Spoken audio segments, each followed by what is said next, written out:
Darkcast Network. Welcome to the dark side of podcasting.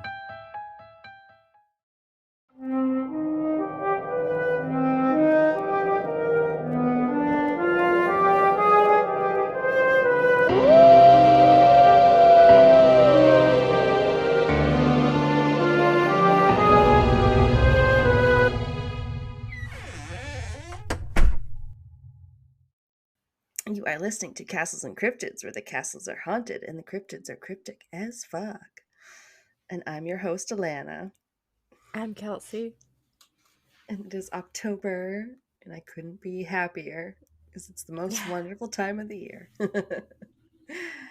The best time of year. Yeah. I was just saying to Kelsey, I want to throw a Halloween party. I want to have an excuse to get dressed up. Yeah. You don't always get to do that. And then, like, COVID coming and, like, oh. Yeah, I haven't been to a Halloween party since pre-COVID.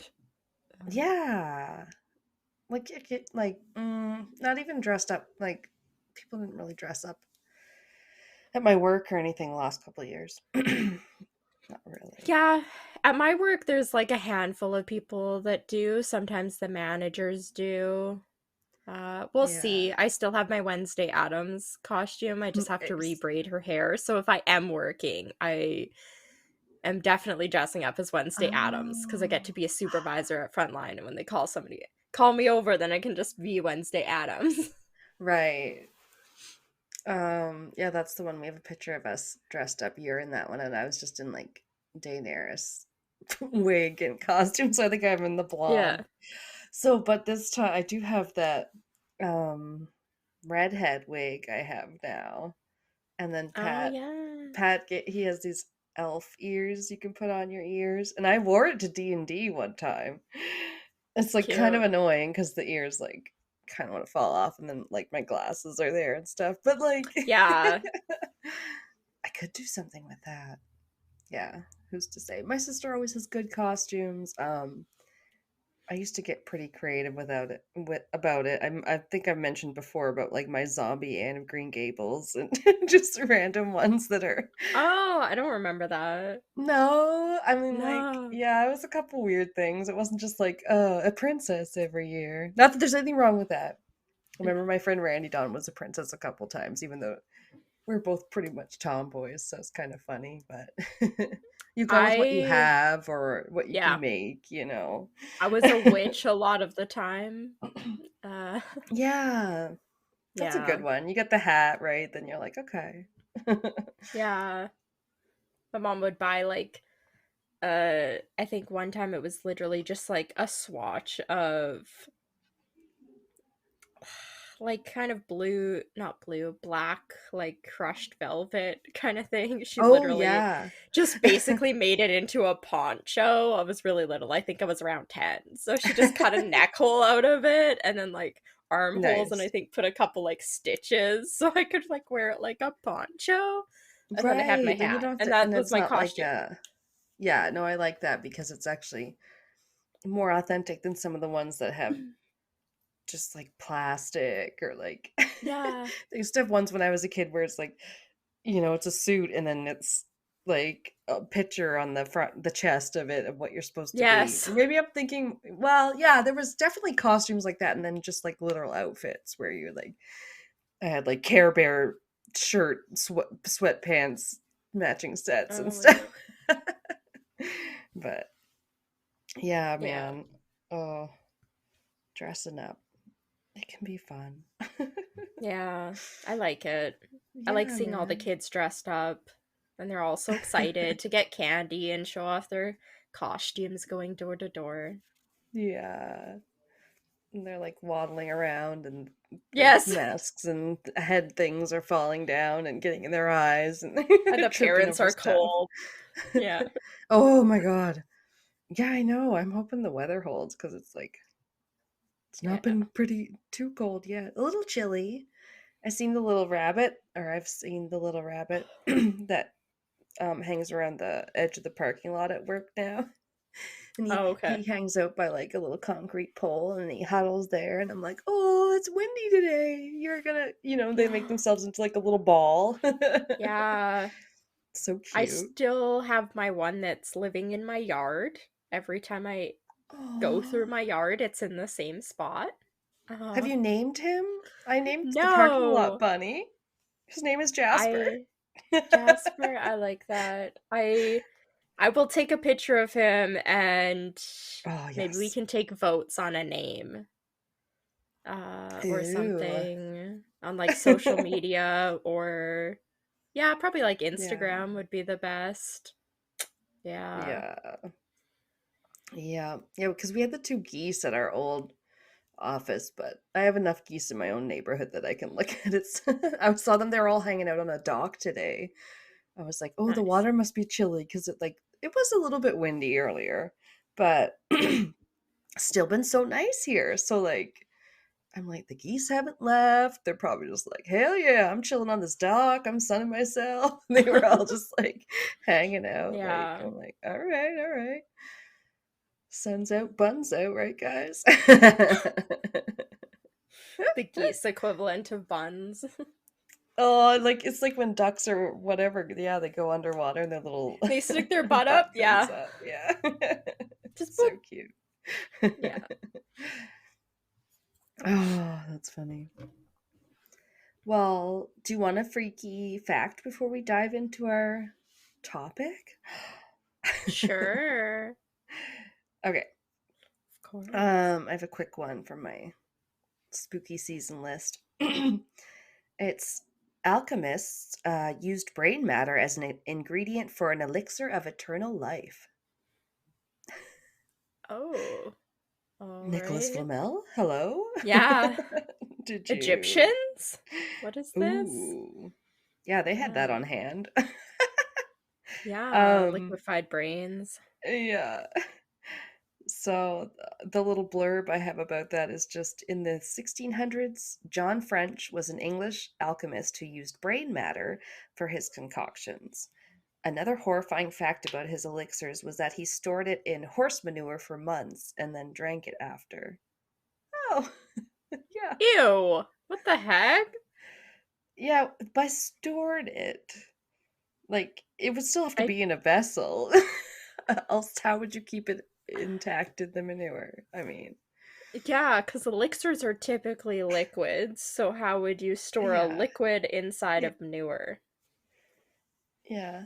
It's like packing your beer in the snow, I guess. I don't know. That's all Unless I he's got. like he made pottery out of horse manure and then stored it inside of there, but it was like dried out, Ah, maybe.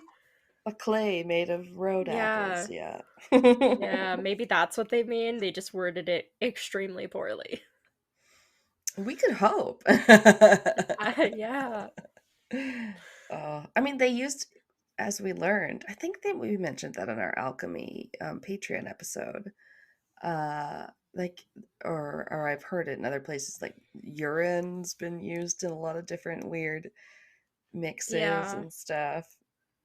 I think sometimes, like, just yeah, there wasn't a lot of water used in a whole or drunk back in the day because it oftentimes just had like toxins in it and stuff, right? So people would drink ale and weak beer and stuff and not drink any water at all. So could have something to do Yeah. with that, but sometimes they're just like, oh, the pure urine of a small boy. That's what this Oh, calls for. And you're like, great. that's disgusting. Dish it up. Yeah. Yeah. Oh, Oh my god. Well, awful. that's our Patreon episode. You guys can go listen to that if you want, but that's not our topic for the week. No. We have Nice segue.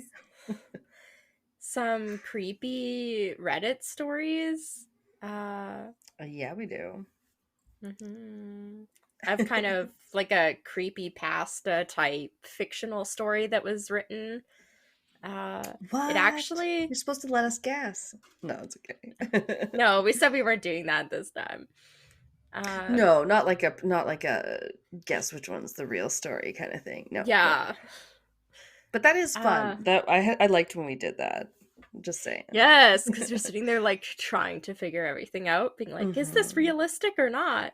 I know they can be written very, very well either way. Yeah, this one I think is written very well. That's why I chose it. It was actually, there must be some sort of contest they do each year, because this in the post on Reddit said it was voted scariest story of 2022 on like Reddit. So yeah, there must be some sort of like competition they do that this got submitted to and people voted for it. Well, there are just awards that like as much as you can upvote posts, like you can also give awards, but that doesn't sound like they don't use, you have to hover over them and they're usually like gold award for like coolest story I read today. Like it's not like, Oh like no, this was like official. Guinness Book And World Records. Yeah, that sounds more like when I was official. Looking up stories, what settled me on this one was I kept looking up lists of stories on Reddit and people would link like their personal favorite ones to read, and this was on almost everybody's list, and I was like, okay, I just need to read this one because it seems to be on everybody's list, and that's how I found it. It kept getting mentioned and all these things about creepy fictional stories people had written. So the only famous stories I know on TikTok what the fuck?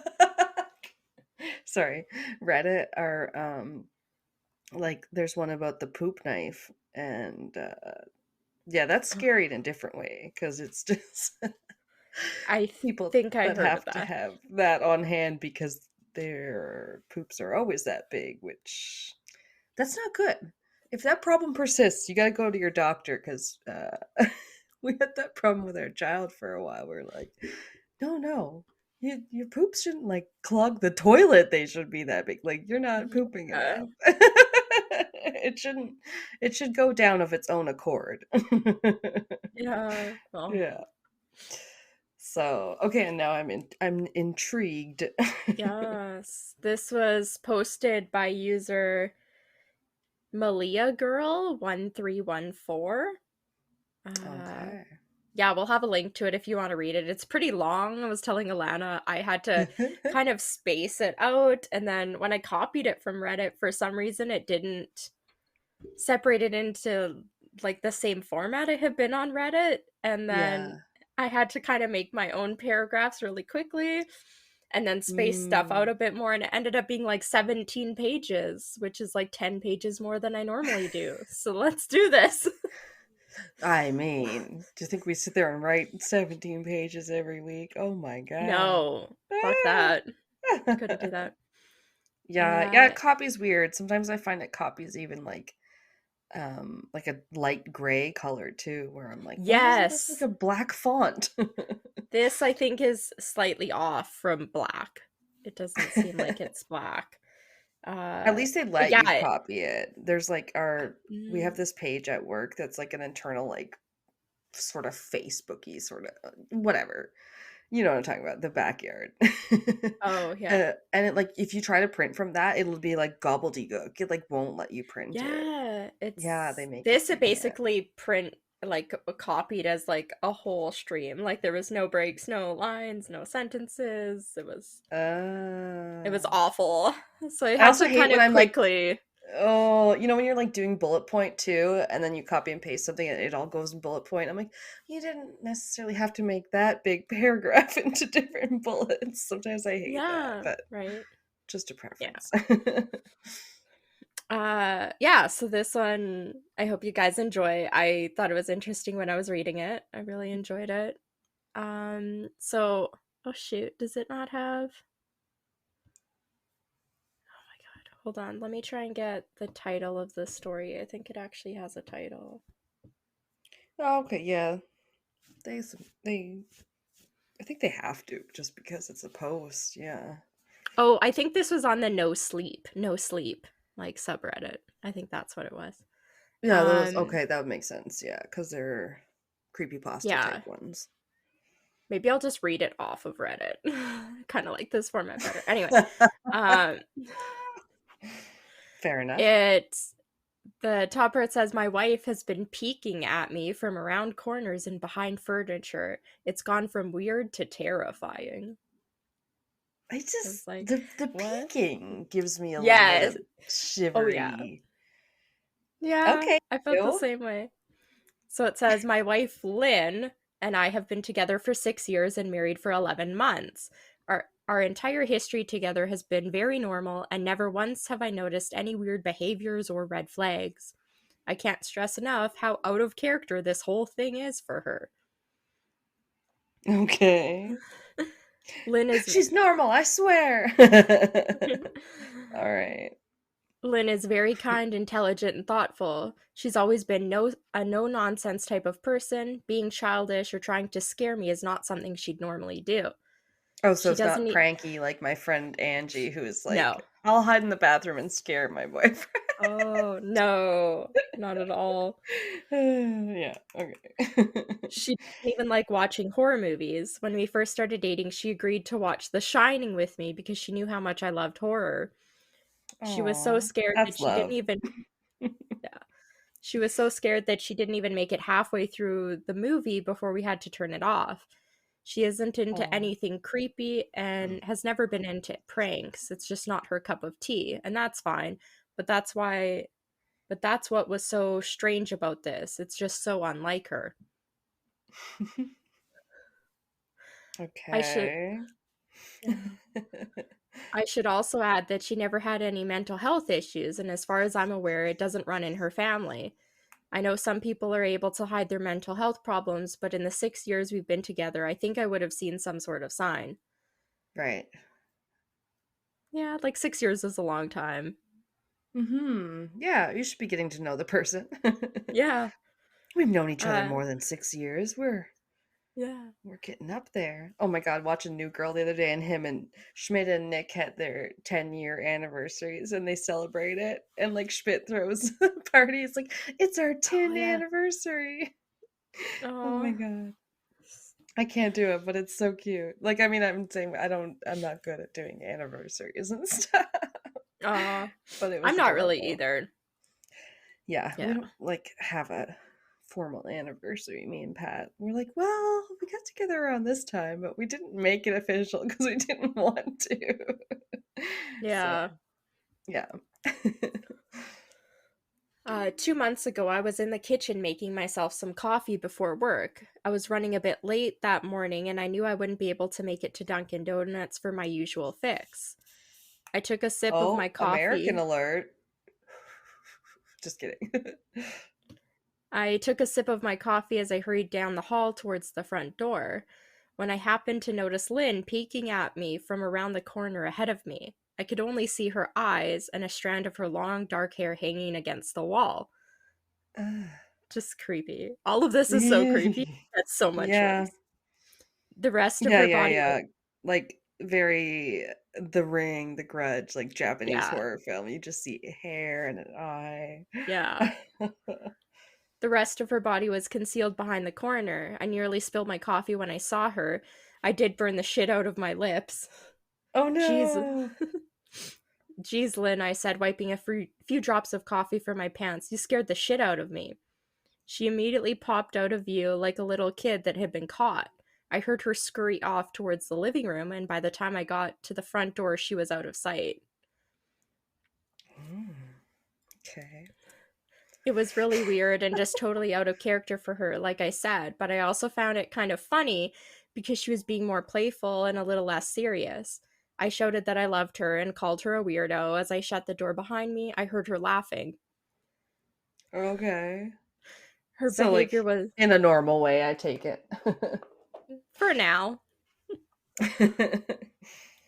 her behavior was a bit odd, but it certainly wasn't something to call a priest over.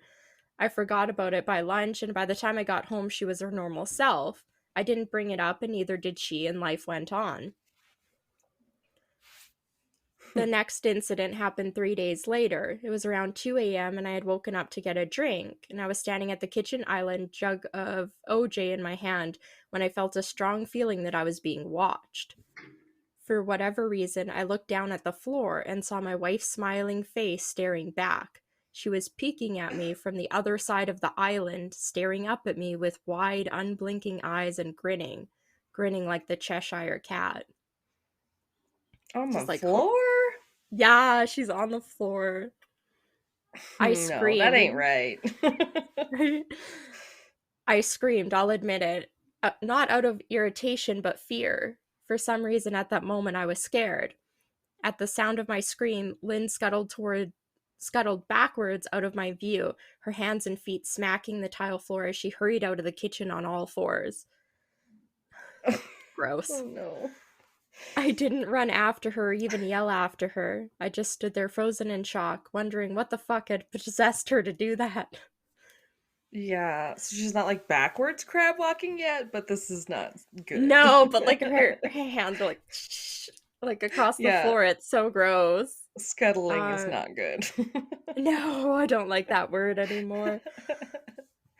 It took me a little longer than I'd like to admit to go back upstairs, but I eventually did. When I got to her bedroom, Lynn was lying on her side, asleep, or at least pretending to be. I stood there for a while, watching her breathing to be sure she really was asleep. I had the feeling that she might jump out at me the moment I got into bed, but she didn't.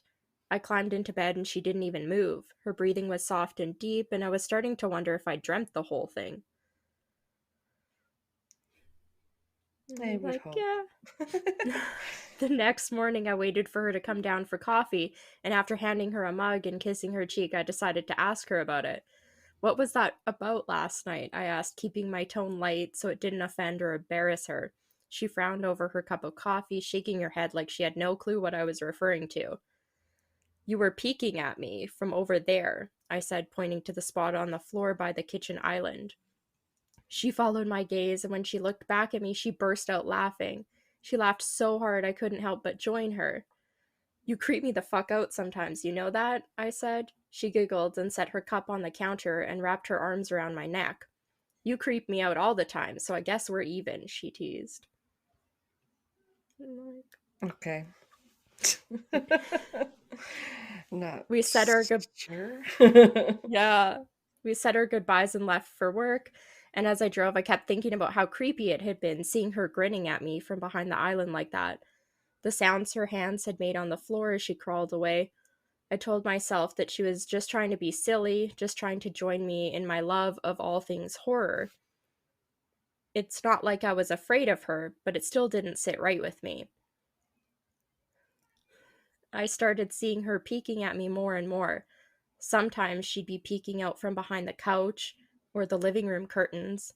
Once she even managed to get inside her grandmother's old trunk that sits at the foot of our bed. Just gross. I hate that.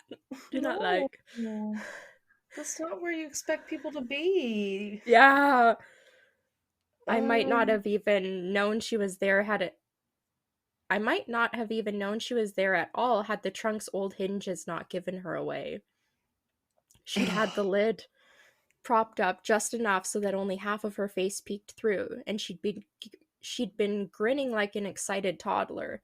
It was unnerving. I didn't even know what to say to her. All I could do was stare, and when I finally found my voice, I asked her why on earth she was doing this. She didn't answer, but she just slowly closed the lid, shutting herself inside the trunk. I just walked away, feeling disturbed. Oh my god. Okay, yeah, it's not like you're like, boo! She's just no, she's just fucking creepy. Oh my god. I didn't understand. Time on your hands. Right? Like, what does she do for work? This is crazy. God. How can you sit in a trunk and that's so claustrophobic? Ugh. Yeah. I didn't understand why she was doing it, but it clearly made her happy. I just hoped she would tire of the game quickly. Oh my god. Lynn didn't peek at me for the next 2 weeks. I started to think she was done with her weird prank, and I was relieved. We were watching a show on Netflix one night, and I jokingly said that I hadn't seen her peeking at me lately, and that she must have given up on her spy game. She looked up at me with a small smile and said, "Maybe I've just gotten better at it." Which is like, I hate it. Awful. Great. I didn't say anything, but I wondered whether or not she was joking. For the Well, next few yeah. days, I couldn't stop thinking about what she'd said. Was she still peeking at me when I wasn't looking and I just hadn't noticed? And if so, what the hell was she getting out of this? I started to feel paranoid, constantly checking whether she was watching from around the corner or behind a door. I was jumpy whenever I was home and she wasn't in full view of me. I felt stupid and a little crazy. I mean, yeah. Yeah, I'd be so Why wouldn't paranoid. you? I would be 100% insane. Yeah, it sounds like she's purposely gaslighting you or Yes, for possessed. sure. But after a few weeks without another incident, I began to relax. I stopped checking behind furniture and walls and told myself it was just a bad memory. Then a few days ago, things got so much worse. Lynn left to go to a friend's, and I lounged on the couch and played a couple games on my laptop. Around 9 p.m., I hopped in the shower, and as I was washing the soap from my hair, I had that awful feeling that I was being watched. I was slowly opened my eyes and almost had a fucking heart attack. Lynn was peeking from behind the shower curtain, her entire head stretched into the shower, leaving just her body outside. Her long dark hair hung against the curtain, the ends dripping with water.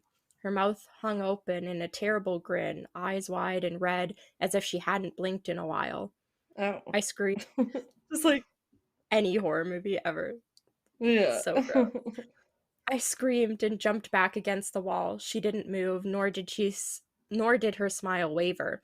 Her makeup ran down her cheeks in two black streaks. She looked giddy and completely deranged. I was fucking terrified.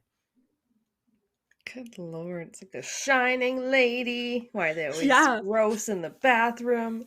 yeah. First they're I think it's sexy, then just, they're gross. yeah. I think it's just wet hair. Like, like wet hair in the Ooh. drain. There's just something about like stringy, dark, wet hair. Just, It's the no. whole Ring vibes. Yeah. We just watched that with Rain. She hadn't seen it. And it's Mm. like, oh, this is classic horror. Like it's Yeah. referenced, you gotta see it. Like I'm sure she Everything. kind of knows it, but yeah, like gotta Yeah. watch the whole thing. And yeah, she really liked it, and it was good to watch it again, be like, oh yeah, this is kind of what that all is. And then Mm-hmm. it's funny because as we record this, uh there was a solar eclipse again today or whatever, I guess. Or is that Oh, what? was there? Yeah. Oh, okay. Supposedly, although I don't think we could see it here because I was asking Pat. I was like, "Wait, Oh, can okay. can we watch it?" But when you think about it, like when the moon covers the sun and stuff, I was like, "Oh my god!" It literally just like they call it. Oh yeah, it's like the ring, and I'm like, "Yeah, well, it is like the Yeah. ring because that was just like the ring Ring was of light. basically." Yeah, spoiler, it was the well lid Yeah. covering over the light. Yeah. Has she killed her daughter horribly, I don't left her like to die in the wells. well. Like, I think any Oh, opening, like, and it's pitch black at the yeah. other end, I don't want to look into it. Oh, it's so I'm, horrifying when somebody falls into a hole or a well or something in a horror yeah. movie and there's just no way out but up. It's horrifying. Yeah. Yeah. Don't So love scary.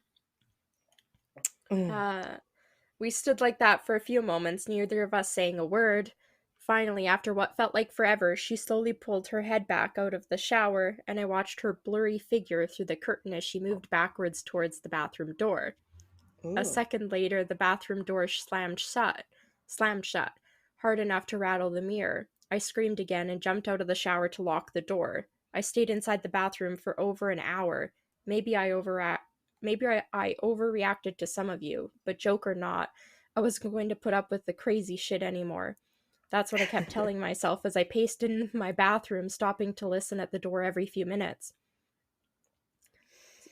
Suddenly, I heard a muffled sound, and I pressed my ear against the bathroom door, straining to listen. I couldn't hear anything, but I envisioned Lynn standing on the other side of the door, giggling at her joke. I felt Mm. a surge of anger. I was beyond pissed at being made to feel scared in my own home, and made to hide in the bathroom for an hour. All for what? Some joke? As if it was a joke, it was an awful one. What the fuck, Yeah. Lynn? Oh, sorry. No, it just yeah. If you ever have to hide in the bathroom for an hour, the joke has gone on too long. Yeah. You don't want to be stuck in there when they were doing their personal business. That's too intimate. What the fuck, Lynn? I snapped. This shit is getting really fucking annoying. I waited for her to apologize or call me a jerk, but instead I heard a faint moan, so quiet I wondered if I had heard it at all, and then complete silence. Lynn? I called out, not able to even hide the shakiness in my voice. I got no response, just my own heavy breathing. I swear to God, just fucking stop it, I yelled, pounding my fist on the door. I waited for her to cuss me out, something I would expect from me talking to her like that. I never screamed at her before. But there was nothing, just the occasional drip from the shower head. I won't. Yeah, like eerie silence. Yeah. I won't deny that I was scared, too afraid to open the damn door and face my own wife. I waited another 30 minutes or so, which feels like a fucking lifetime when you're scared.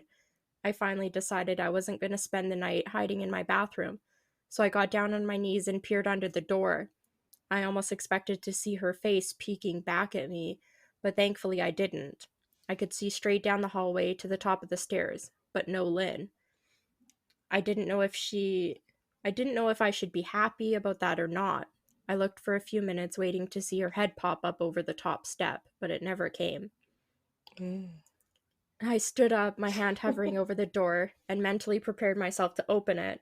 I slowly turned the lock with shaky fingers and was about to yank it open when I heard a sound that still makes me feel nauseous when I think about it. A moan, louder than before, but this time I was able to tell just where it was coming from. I turned my head to the closet door as if in slow motion and locked eyes with my wife, who was just peeking out at me from the slight gap. Fucking peeking! I know, whatever her name is.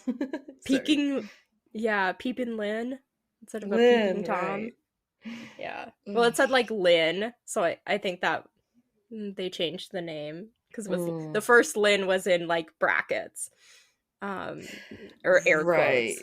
So, and sometimes they'll be like, start the story like throwaway account because my wife uses Reddit and I don't want her to know it's me. So they like create their own account, like a new one. Yeah. You're like, oh, okay. Yeah.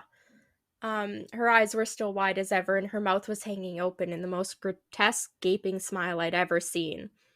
I didn't even scream. I was too scared for even that.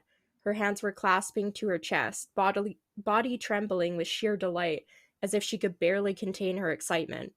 A short, raspy moan bubbled up from her throat, deep and raw, sending a shiver through my entire body. Somehow, I found the ability to pull the bathroom door open and ran as fast as I could all the way down the steps, snagging my keys and phone from the table in the living room before running outside to my car. I could hear her shrill laughter behind me, but I didn't hear her getting closer. I didn't bother shutting the front door. I drove away from the house faster than I legally should have, shivering the entire time. Either from fear or the cold. Maybe a little both. I hadn't grabbed a coat or even a pair of shoes. I was still in my boxers and my hair was still damp. Oh no. Just like fucking booked it. What? Yeah. I drove straight to my brother Chris's house about 40 minutes away, ignoring any and every call and text I got. I didn't check my phone until I was safely parked in my brother's driveway. Lynn had called 4 times and sent a flurry of texts, all wondering where I'd gone and why I had left like that. Like, excuse me? Yeah, ma'am? I threw my phone at the dash in a rage, furious at her nonchalant attitude. My brother and his wife were surprised to see me, especially dressed in just a pair of boxers, but told me to stay as long as I needed. Chris lent me some clothes and asked what happened. I told him Lynn and I had got into a fight, but didn't get into the details. I didn't want him to think I was overreacting, leaving my wife over a prank, even if it was a strange one. I mean, hadn't I encouraged her for years to lighten up instead of being so serious all the time? That's neither here nor there, sir. Yeah, right? I had wanted her... beyond. Sorry. Yeah. I had wanted her to relax and loosen up, but this was definitely not what I'd had in mind. No. More than you bargained for. Yeah. Oh, excuse me. I tried to sleep on their sofa, but my brain wouldn't let me sleep. Every time I closed my eyes, I saw Lynn's face staring at me from inside the closet. Knowing she'd been in there with me the entire time made my skin crawl. She'd never Oh. left the fucking bathroom at all. Instead, she'd slipped inside the closet and slammed the bathroom door shut to fool me. So, like, she had been in there with him for, like, that entire hour and a half. Like, okay. yeah. Gross. I think it's, like, like, at my brother's house, like, the ensuite. Mm-hmm. He has, like, their ensuite bathroom, and then the walk-in closet is, like, inside the bathroom. So to, like, get to the closet, you have to go through the bathroom. I think that's what the situation was. Okay. Yeah. So Ours he was, is like, looking sort at of the like one that. door, and then Yeah. she was at the other side of the bathroom, like, in the closet. And he was watching the other door, I think. Right. Yeah. Ooh. The mere thought of going back home gave me anxiety. I tossed and turned, unable to sleep. Chris ended up giving me a sleeping pill so I'd be able to get a little rest. My sleep was filled with terrible dreams, all of Lynn's smiling face. I woke up just as the sun started to rise. My sore body ached from the sofa and I felt drained. I knew I'd have to call Lynn at some point, but I didn't know what to say to her. I wouldn't be going home unless she gave me her word she'd never do any more creepy shit. I mean, Studs on her. Right? I just wanted my wife back. Her normal, serious self never looked so good to me. I was contemplating calling her and telling her that when a familiar feeling came over me. I was being watched. I was staring at the ceiling, my heart in my throat. I didn't want to even look away from the. I didn't want to look away, but the longer I ignored the feeling, the worse it got. My eyes drifted away from the ceiling almost on their own. Her face was pressed up against the window beside the couch, staring down at me with the same gaping smile. This is so gross. Drool The dribbled smile down. is like those horror movies like Ready or Not, and then the one that was just called This is Smile. smile. That's the one Yeah. I kept picturing. Just like the Or yeah. just impossibly like Yeah. wide Joker looking smile. Yeah, I said Ready or Yeah. Not. That one's not one of the ones that has the weird smiles. No. It's like Truth or Dare, I think. There's one that's like, and then they get the weird smile, and it's Maybe yeah, I can't it's really creepy remember as that one. fuck. Yeah, but I picture like the smile thing or like Pennywise, just like weird. Yeah. Especially this one because he says like she's looking at him from the window. Yeah. It says drool dribbled down her lips, leaving 2 long Oh. streaks down the glass. I didn't know how long Nice. I didn't know how long she'd been there, but something told me she'd been there for a while, possibly all night. Oh Lord. Yeah. I didn't bother screaming, although I was afraid anger trumped my fear. Although I was afraid anger trumped any fear I felt at that moment. I jumped up from the couch and pounded my palm against the glass. Lynn, are you crazy? What the hell is wrong with you? Just go home. Now! She didn't move, but her ghastly expression never changed. If anything, her smile only grew, as if she had never been more elated. And I he's not could at home. He's at a He's at hotel. his brother's Oh, house like sorry. 40 minutes away. I totally forgot. Right. I could hear Chris and his wife moving around upstairs, as if Lynn could hear them from her place outside. Her head twitched slightly in their direction. She began to close her mouth slowly. Chris called my name from upstairs, obviously concerned. I turned to see him and his wife Rebecca hurried down the steps. When I turned back to the window, Lynn was gone. The only sign she'd been there at all was the 2 streaks of drool still dripping down the glass. Oh my God. And Very it's so funny. Pennywise. And you said Pennywise, and like I told Yeah. you earlier that I don't know if it was on mic though that yeah they're watching it downstairs. Yeah. I'm like as we speak. Yeah, that one, I'll just that float long down drip of here. drool. Oh, his creepy mouth, his creepy eyes. Yeah. Yeah. I tried explaining to Chris and Rebecca about waking up to see Lynn watching me through the window. They were skeptical, who wouldn't be, Chris and I went outside to the spot in front of the window, but there were no footprints in the dirt, just a slight indent. Animal, probably, Chris guessed, and I didn't argue. He and Rebecca assumed I dreamt the entire episode, but they didn't understand, and I was too tired to explain it to them. They might not believe you. Yeah. I called out of work that day and turned my cell phone off. I didn't want to face Lynn. Just talking to her was too much for me at that point. I really started to believe something was irreversibly wrong with her, that no matter what promises she made, we'd never be the same again. I wouldn't be. Like, fuck. I mean, until you exercise her, maybe. Yeah, right. Yeah. The thought saddened. Yeah. The thought saddened me to my core. I cried most of the morning. By noon, I figured I was ready to confront her. I give her one last chance to explain herself. I could at least give her that after 6 years, I told myself. I turned my phone on and saw the dozens of texts she'd sent, all from a seemingly concerned wife. Can we talk? I love you. Please call me. I'm really worried. Okay. Can you answer? Just come home. And more of the same. All texts telling me she loved me and she wanted me home, how worried she was.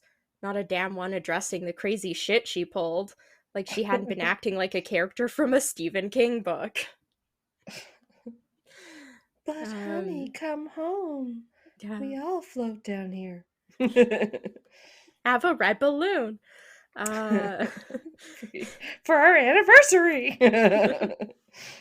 Yeah, which one's that one for again? One single years. Creepy red balloon. Yeah. I know. Yeah, it gets increasingly expensive. It's like, you know what I mean, like wood, and then before it gets up to like it's like paper, and then yeah. But I'm not sure if red balloon is after crystal or yeah. Even her texts were different. She normally texts novels just to tell me to pick up a loaf of bread. You'd think she would have more to say to me after her bizarre shenanigans. I'd call it more than shenanigans, but I know it probably, putting it mildly. Yeah. I know it probably seems childish to some of you who are miles away from this situation, but if you saw the way Lynn looked at me, how she scampered away on all fours like some wild animal, grinning at me from inside the closet like a lunatic, then I think you'd find my reaction was warranted. Right. I ended up staying with Chris and Rebecca for another night. I didn't wake up yesterday until afternoon, and thankfully I didn't see Lynn's face watching me through the window. I didn't want to pry because it's not my place. But is this a fight or something that can be amended? Rebecca asked. She'd made us both a sandwich for lunch, and I knew she wanted to breach the subject without seeming to be nosy. I don't know. She's like a different person, I said, choosing my words carefully. I still wasn't ready for her or Chris to know the full extent of the batshit craziness I had been dealing with. People change, Ben, but she's still the same woman you married. Maybe you both just need to talk through your issues. Whatever's going on, I'm sure it can be fixed, she said, ever the peacemaker. I think it's beyond that now. I don't think talking would help. I just don't trust her, I said. The words stung in my heart. I missed and loved my wife, but how could I live with someone like that? Living in constant fear didn't sound too appealing. Lynn loves you. She has to be absolutely crushed, she said. I don't know about that, I said. Like, yeah. You just don't know, man. Yeah. Well, she certainly seemed like it to me. I'd never seen her so upset. Very much unlike the Lynn I know, Rebecca said, shaking her head sadly. It took a full minute for her words to fully sink in, and when they finally did, I felt dread worming its way through my skin. Wait, what do you mean? You saw her? You saw Lynn? I asked, my mouth suddenly dry. Rebecca nodded casually as if that fact wasn't nightmare fuel. Maybe for her it wasn't. She stopped by this morning just after Chris left for work, she said, cleaning the plates from the table. I didn't see her car, though. Maybe she took an Uber or something. Or maybe she ran there like a psycho. Yeah. She scampered there on all fours. Oh, that's even worse. Yeah. Back, what did she say? Did she come inside? I asked, sweat starting to break out on my forehead. I began looking around, examining corners as though a predator lurked behind them. No, she just asked if you were awake yet, and I said you weren't.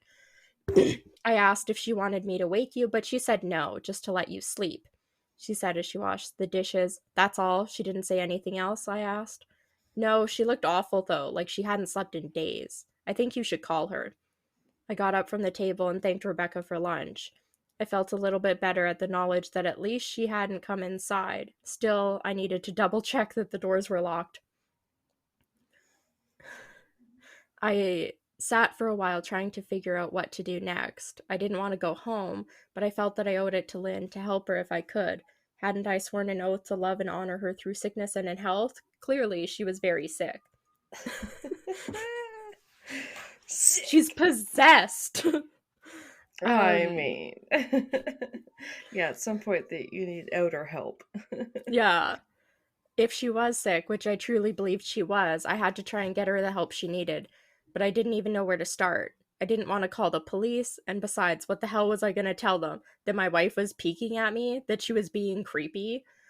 As bizarre as she'd been, she still hadn't committed any crime. Not yet, anyway, and the police would have probably said that I was overreacting. But this wasn't some prank. It felt wrong. Dangerous, even. Like something sinister lurked beneath her smile.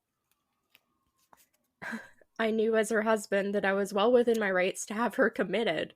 But what if she simply acted normal in their presence? She'd obviously been able... buddy. I know, that part I was like, wait, what?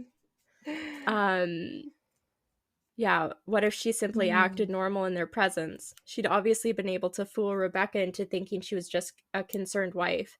As long as the doctors didn't find her dangerous to herself or others, they'd have no choice but to release her after 72 hours. I felt lost and overwhelmed. So I did what any husband in my position would do. I called her mother. It's about bloody time. Yeah. Is she prone to doing this? Is this just like pretty much her seasonal depression or something? I didn't want to, believe me. Her mother, Marianne, and I were never on the best of terms. We'd never fought or anything like that. She just wasn't a very warm person and wasn't really easy to get along with. She'd hardly ever smiled, and when she did, only her lips would move into a thin-lipped smile, leaving her eyes as blank as before. She gave off this aura that she was like permanently on the offensive. I'd only met her twice, and both times were for such short visits. I got the impression she didn't approve of me for her daughter. Lynn always ushered us out quickly, as she didn't want me to feel uncomfortable, which I was grateful for. Being in her mother's company felt almost unbearable, like walking on glass. I was glad when we moved 3 states away so we didn't have to see her often. I was happy to avoid the woman, but I needed her help. I really didn't want to talk to her at all, but I had to talk to someone, and someone who knew Lynn better than I did, so I gritted my teeth and did what I had to. Yes, she answered, already sounding irritated. Marianne, it's me, Ben. Do you have a minute to talk? I asked. I could hear her clunk her tongue in irritation. Or cluck her tongue in irritation. Yeah, that must be what Damn. I'm in the middle of writing some checks, but if you insist, I suppose I can spare a minute. What is it that you want to discuss, Benjamin? She said coolly. Oh, boy. Yeah, you just got full name. It's about Lynn. She's been acting strangely. I was wondering if you had any idea whether there was something... I was quickly interrupted. It's a bit difficult to follow your ramblings, Benjamin. What is it that you want from me? She asked. I could almost see her standing there in her thin sweater and slacks, tapping her fingernails impatiently on the table. I wanted to know if you'd ever noticed any odd behavior or possibly any mental health issues, I asked. There was a long, uncomfortable pause, and I couldn't tell was because she was just thinking or something else. Finally, after a few seconds, she spoke. I'm not sure if this is one of your jokes, Benjamin, but if so, I don't find the humor in it. Now, I do have business to attend to, so as I said, if you don't mind, she said, but I cut her off before she could get rid of me. Marianne, this is not a joke. I'm sincerely concerned about Lynn's mental health. Her behavior has been very erratic lately. I'm very worried about her, and I figure as her mother you would be as well, I said, my frustration evident in my voice. If you're truly concerned, then I suggest you get the health professionals involved. I don't know what you expect of me, she snapped. I could tell she was seconds away from hanging up, and for some reason I was desperate not to let her. I had the feeling that she knew a lot more than she was letting on. Please, if not for me, do it for Lynn, I tried. I heard a faint, shaky intake of breath, as if she were trying to hold her steely persona together, but failing. Marianne, what's wrong? I started. Benjamin, I don't know what to tell you. My only advice would be to seek professional help. Do not call here again. Goodbye. I tried to call out to her, but she'd hung up.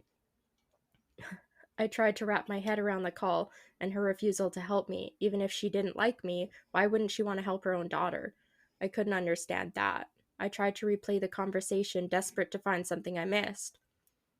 After a while, I almost gave up until I remembered her last words to me. Seek professional help, she'd said. Those words with a bit of urgency. I could have just been grasping at straws, but no, I was sure her voice had changed ever so slightly when she'd said that, as if they were very important. What had she meant? I assumed she'd been referring to medical professionals, but maybe she was referring to someone else. Someone that she didn't, for some reason, feel comfortable saying directly. Or maybe I was just desperate. I waited for Chris to get home, and after a very long and exhausting conversation with him and Rebecca, I convinced them that Lynn truly needed psychiatric help. I couldn't tell them everything. I wasn't prepared to get into it yet, but I told them about our last encounter, how she'd hidden in the bathroom, peeking at me from the closet. Right. Yeah. They were obviously shocked, but thankfully they believed me. They too just wanted to help her. Still, they didn't think it was all that serious. Weird, maybe, but not dangerous. They just kept saying that Lynn had to be playing some sort of weird joke. Maybe for YouTube, Rebecca offered, if only half-heartedly. Maybe. Maybe for the clicks. Yeah. Chris didn't think we should involve the police just yet. He offered instead to go with me, and I readily accepted. He reasoned that calmly talking to her, trying to coax her into going willingly, was the right recourse. I agreed to do it his way. At least I wouldn't be going to that house alone. We drove over this morning, just after breakfast. There was no way I was going at night. When we pulled into the driveway, my stomach began doing somersaults. Her car wasn't there, but I still didn't let my guard down. The front door was ajar, and for a split second I thought we'd see her eyes peering through the gap. I was shaking and starting to sweat. Chris, however, was fine. He waited for me to open the door, his hands in his pockets like he was going on a fucking stroll through the park. I envied his ignorance. It's like, dude, it's just your wife. Right. Which, like, yeah, I don't know. It'd be hard to be like, okay, what are you so afraid of she's gonna do? Oh, he'll find out what he. Yeah. It's about to get worse. I pushed the door open and was immediately hit with the stench of rot. Chris smelled it too, and he walked in the house behind me with his nose scrunched up. What do you guys use to clean the floors around here? Shit? Chris mumbled. Shut up, I said, my eyes darting around for any signs of Lynn. The house was deadly quiet and dark despite being 10 in the morning. All the curtains were closed up tight, refusing to allow any sunlight inside. If I hadn't just left 2 days prior, I would have thought the house had been abandoned. We moved through each room, carefully checking any place that she might hide, occasionally calling her name. Why the fuck are you looking under the couch? Chris said eventually. Aren't we looking for your wife? He was looking at me like I was a moron. Let's just go upstairs, I whispered. He shook his head but followed me up the stairs to check the bathroom and the spare room. On the way, my shoes scrunched over pieces of glass that looked to be littered over a few of the steps. I noticed that one of Lynn and my's wedding portraits that hung on the wall along the staircase had been smashed. The frame hung crookedly, all the glass removed. I stared at the picture, a lump forming in my throat. We had taken the photo just after leaving the church, after saying our vows. She looked so beautiful in her white gown. I looked at Lynn's beautiful face. I never dreamed her face could ever be a source of terror for me. Yeah. Generally. Not what you're Right? expecting on your wedding day. No. We climbed the rest of the steps and checked the spare bedroom, but it looked completely untouched. I was hesitant to go into the bathroom, my fear from the night coming back to me all at once. Chris noticed and offered to go in by himself. But I couldn't let him do that, so we walked in together, checking the closet and the shower. The bathroom looked as if it hadn't been touched since the night I left. I don't think she's been here, Ben. Why don't you pack some clothes and we'll try coming back tomorrow or something? Chris said. I nodded and went into her bedroom and shoved some clothes into a duffel bag. When I checked inside her closet, I came across the source of the smell and gagged. Chris took one look and lost all color in his face. He had to go stand by the stairs to get away from the sight and the smell. I gazed down in shock at what lay inside my bedroom closet. Soaking into the rug were at least a dozen eyeballs, all carefully laid out in pairs. Like eyeballs. Ah! Some were as large as a quarter, while others were as tiny as a marble. I stared down at the eyes she'd collected from small animals, and I wondered how she'd gotten them, and I shuddered at the thought. Man, I thought I had it bad with Rebecca's shoe addiction, but fuck me, your wife's in here collecting eyeballs? Oh. Like, Chris said, gagging. Oh. Ben, I think we should go, he called from the hall. I'm getting nauseous. All right, I grabbed my duffel bag and shut the closet door on my new nightmare. I stepped out into the hall and took a deep breath of air. I could taste the rot on my tongue, and I couldn't help but gag. Who the fuck lines up eyeballs in their closet like that? Chris mumbled. I tried to tell you that she needed help, I said. She doesn't need help, Ben. She needs a fucking exorcist, he said. Yeah, no shit. Ew. You coming or what? I can't stand the smell any. His words died in his throat and his eyes grew wide with fear. I didn't have to ask him why. I could feel it. Someone was watching me, and I didn't think it was the eyes in the closet. I turned around and I got my eye on you. The lifeless eyeballs? No. I turned around, my eyes slowly scanning the bedroom. Christ, I whispered as I finally saw what we'd missed. Under the bed, curled on her side, watching us with the excitement of a kid on Christmas morning, was my wife. She held her hands together just under her chin, and they were shaking eagerly. Okay. Hi, Lynn. Like, hi, honey. We're gonna get out of here. Now that she knew that she'd been found, I could hear the quiet noises she was making, a sort of hiccuping sound in her throat, as if the excitement was just too much for her. It was unnerving to say the least, wide eyes and that same huge smile. Everything in me told me to run, but I forced it away. This was my wife. No matter how twisted she was still the woman I married. I had to help her.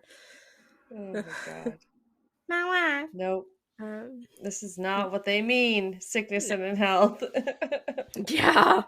Lynn, I said softly. She didn't respond, but her head bobbed back and forth in two quick little movements as if she were nodding. Baby, I just want to help, okay? Can you let me do that? I asked. I had taken a single step forward, approaching her like some kind of dangerous animal. I love you, Lynn, I said softly, taking another step closer.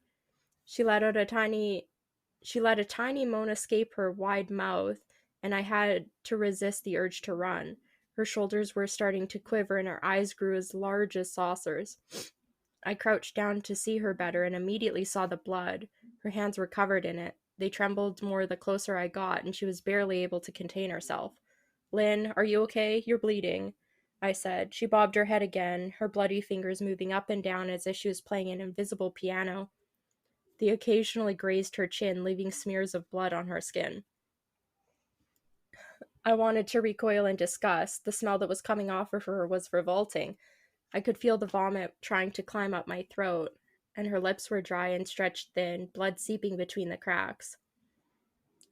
I knew she wouldn't come out on her own, but I didn't want to leave her in the state she was in. I scooted closer and reached out to her. The excited hiccuping sounds got louder and her hands shook, fingers flexing. It was then that I could see the blood oozing from between her fingers. "Oh my God, Lynn, you're bleeding," I said. Instinctively, I reached out to take her hand, but before I could even touch her, her hand sprang out towards me. A sharp pain shot through my arm, and I fell back on my ass. My arm burned, and I could see the blood dripping down onto the carpet. I looked back at her in shock and saw her grinning madly, her fingers clutching a large shard of glass. "You all right in there?" Chris asked from behind me. I turned my head slightly, just like, "Yeah, it's okay, bud. My wife just tried to stab me." He's so helpful. Yeah, like, where'd he go? I turned my head slightly and nodded to him, cradling my arm to my chest. When I turned back to face Lynn, I saw that her focus had shifted. She wasn't looking at me anymore, and she wasn't smiling anymore either. She was staring past at me, her eyes glaring at Chris the way a hungry lion might stare at an antelope. Her mouth was still hanging open, but it was twisted into a snarl. I got to my feet and began walking backwards down the hall, afraid to take my eyes off of her. "Are you bleeding?" Chris asked. The moment the words left his mouth, Lynn started fast scooting out from under the bed, the glass shard still in her fist. "Chris, run, go!" I yelled. He must have been too afraid to move because a second later I felt my back bump into him. He was still standing at the top of the stairs, staring at the horror that was my wife. Lynn had crawled completely out from under the bed and stood in the bedroom hallway. Her face twisted in rage, her whole body was visibly tense, and blood ran down her fingers onto the floor. "Jesus, Lynn," Chris said. "You, playing hide and seek?" Yeah, totally. That's what's happening, Chris. Yeah. I reached back and pushed him towards the steps. "Move your ass, Chris," I said as quietly but firmly as I could. Lynn bobbed her head in fast, sharp movements and began to grin, stretching her mouth open wider and wider so that her chin seemed to touch her chest. I heard Chris mutter a prayer, and then he was running down the stairs. I stood at the top of the steps, stuck between the love for a woman who clearly needed serious help and self-preservation. "I only want to help," I said, choking back tears. Her eyes focused on me once again as she slowly lifted the glass, holding it out in front of her. She then started sprinting towards me, grinning with utter excitement. Thankfully, my body took over and I flew down the steps, skipping 2 or 3 at a time. I made it to the front door before I felt her leap on my back, wrapping her arms around my neck, her open mouth next to my ears so that I could hear those terrible hiccuping sounds up close. I shook her off me, knocking her to the floor. I felt a searing pain in my back as she went, but I tore open the front door and bolted to my car.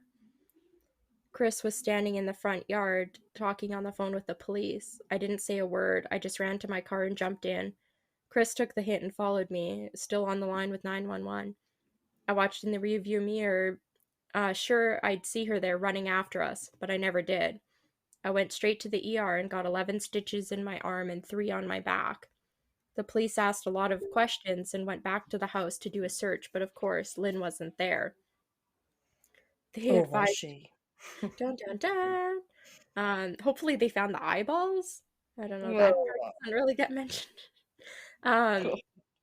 They advised me to stay with a friend or a relative for a while and to file a restraining order as soon as I could, but none of those things would matter. Somehow, I just knew. I dropped Chris off at home and went to a motel an hour away.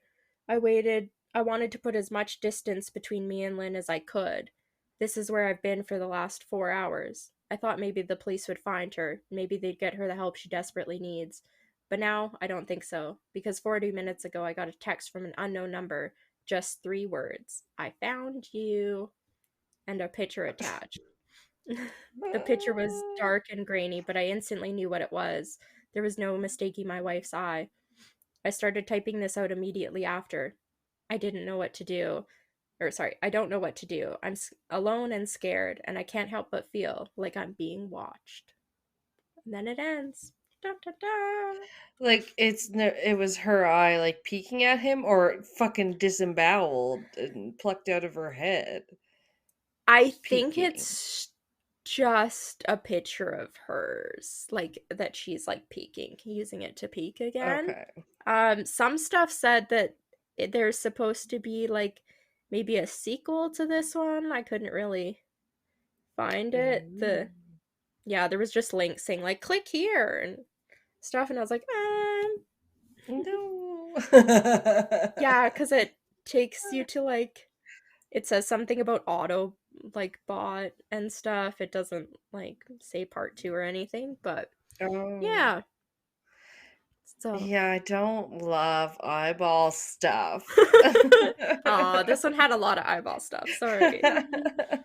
But yeah, it reminded me of a true crime case I heard about where some like live-in housemaids or something, sisters, like plucked out some eyeballs. It was just like, wow, that went yeah, dark. I covered them.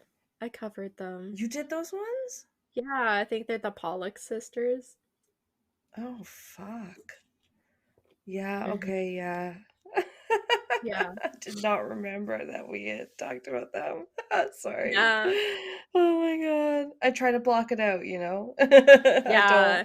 You'll Eyeballs are like, yeah. Ugh. Hopefully my segment needs minimal editing because you have to listen to it all over again. Ah! Fuck Boo. around. Yeah. All right, well, we'll But be cutting this short. No. No. I got a couple of creepy cases. Cases? Yeah. Not Stories. case Yeah, whatever stories. we're doing. Yeah, this was so much fun. Well, Yeah, I like doing stuff like this for sure. And yeah, if you guys do have any, we should do another call out for any listener stories that people might have if they've had any brushes with true crime or yes. anything. Like, Please send us. We have what, yeah. email or social media would probably be the best place to message us your story. Yeah, And castlesandcryptids@gmail.com is an easy yeah. way to get a hold of us. Yeah, because I'm still having trouble with our just Instagram, the DMs. Oh yeah. Whatever. I don't know. New stuff I can usually see. It's the current ongoing conversations that they seem to keep not wanting to show me. I'm like, I don't understand. But Oh, whatever. weird. Oh, it's so stupid. Um, but yeah, I would love to if anybody has any stories here, because yeah, it can be Yes. anything that scared you. Like, I don't know, send it to us. Doesn't have to be that insane. I mean, just something Or that that scared you. long. It could be No, quick. exactly. Just a Yeah. few sentences Oh can be yeah, a story. yeah. That was a long one. That reminded me of Yeah. one I almost, because I think I was going through some things I had saved on there, from when we did the two truths and a lie, or two scary Yeah. stories and a lie. Yeah, I had one about like, I don't know, I didn't read it, I don't think, but it was like a guy and his wife telling a knock knock joke, and then she'd Oh. like wake him up to tell it. And I believe it was one I was gonna do, but we only had it was two truths and one lie, so I think it was like, Yeah. yeah, also on the creepypasta side, so I didn't end up picking it as my like lie. Okay. But Next time. yeah. That sounds intriguing. I would like to hear that. Okay. Yeah, Yeah. it has a similar vibe, I will say that, where like the Yeah. wife was like knock knock, and he's like, fuck off, Emma, I don't want to answer your question, you know what I mean? And like, yeah. Oh, yeah. Yeah. Yeah, Okay, this yeah, one was no, that pretty was long, but different. as I was reading through, I was like, this is like really well written and it like Yeah, some of them feels are. cohesive. Yeah. Yeah, like really well Yeah. done. Yeah, Scariest Story of 2022, I think on the No Sleep subreddit maybe. Interesting, right. So, yeah. Yeah, it was well written. I will Mhm. agree. Yeah, we'll have a link if you guys want to read it yourselves. 'Cause I'm good. yeah. No. Alanna will block Ouch. this from her memory. All right. We'll come back for Oh, part 2, and then Alanna can share her creepy stories with us. I have to Yay. go pee, and I'm gonna try not to picture anyone peeking at me. Right? How am I gonna sleep after this? Oh my god. We were literally just oh yeah. I see. I knew I would get onto this tangent. We were watching on Netflix a show called Encounters, which is a bunch of alien Oh, okay. encounters and sightings and stuff.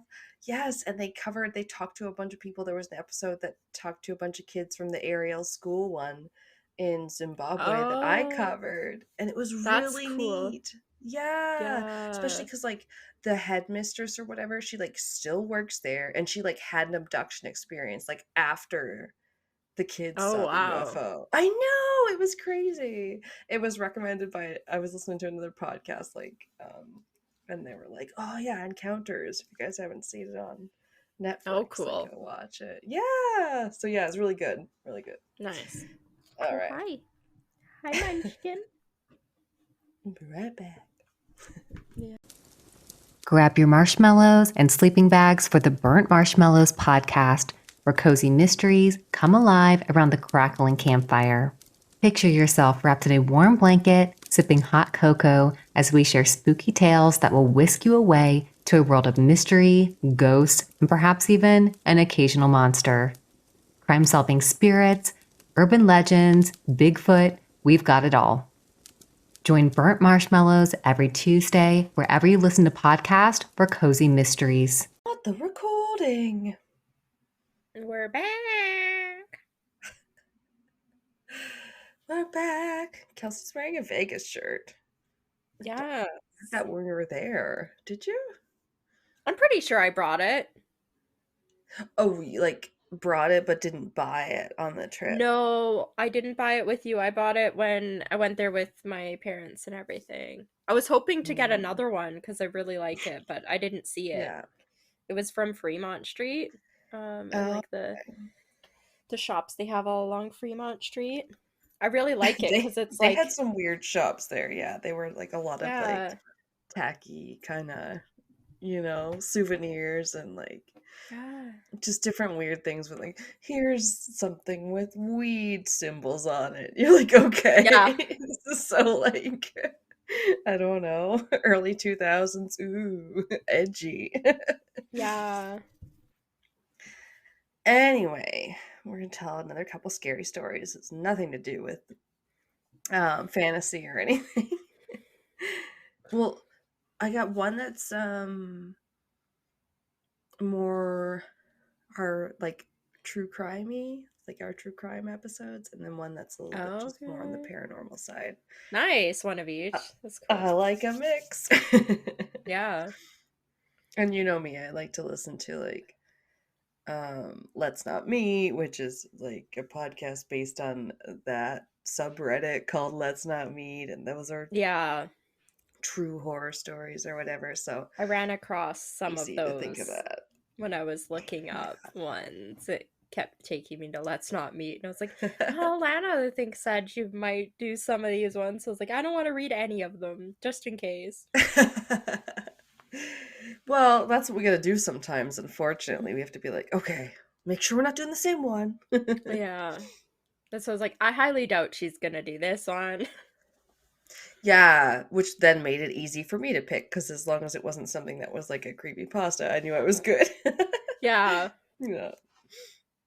Okay, so this one was called I Was Almost a Victim of a Killer, and it was posted by Scare underscore country.